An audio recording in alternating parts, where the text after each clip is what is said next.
সময় আসলে কারো জন্যই অপেক্ষা করে না। এই তো দেখতে দেখতে ২০২৪ সালটা আজকে শেষ হয়ে গেল। কালকে থেকে ক্যালেন্ডারের পাতায় ২০২৫ সাল। এই ২০২৪ সালে আমি অনেক কিছু হারিয়েছি, আবার অনেক কিছু পেয়েছি। সবার ক্ষেত্রেই এরকম, তাই না? মানুষের জীবনটাই এরকম, সময়ের সাথে সাথে অনেক কিছু হারিয়ে ফেলে, আবার অনেক কিছু পেয়েও যায়। এভাবে করেই সবার চলতে হয়। আর এই তো সবাইকে হচ্ছে নতুন বছরের অনেক অনেক শুভেচ্ছা, আর সামনের দিনগুলো সবার অনেক অনেক ভালো কাটুক।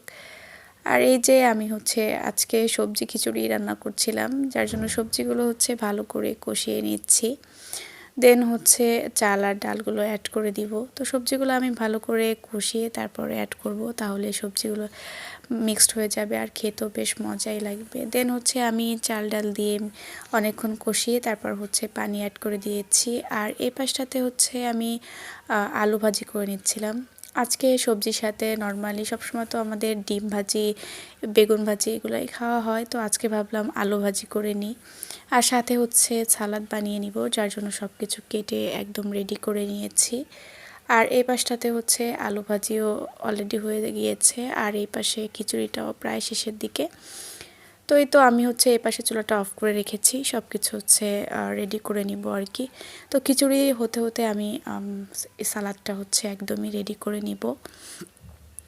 আর আমি হচ্ছে এটার মধ্যে কিছু সরিষার তেল অ্যাড করেছি, যাতে করে সালাদটা খেতে মজা হয় আর কি।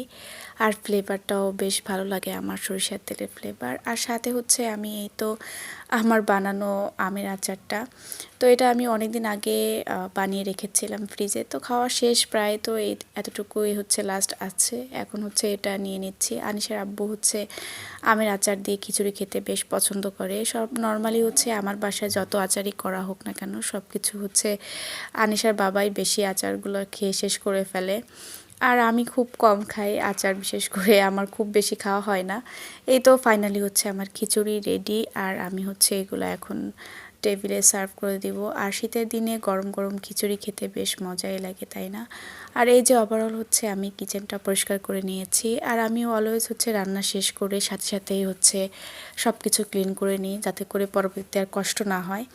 আর এই তো ফাইনালি আমি হচ্ছে আনিশাকে টেবিলে সার্ভ করে দিয়েছি, ওকে হচ্ছে আগে খাইয়ে দিব।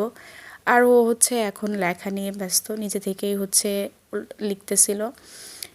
এই তো তারপর হচ্ছে ওকে খাইয়ে দিই। তো এটাই ছিল আজকের ছোটোখাটো একটা ভিডিও। তো সবাই ভালো থাকবেন, আর আমাদের জন্য দোয়া করবেন যেন নতুন বছরটা আমাদের খুবই খুবই ভালো কাটে। তো সবাই ভালো থাকবেন, আল্লাহ হাফেজ।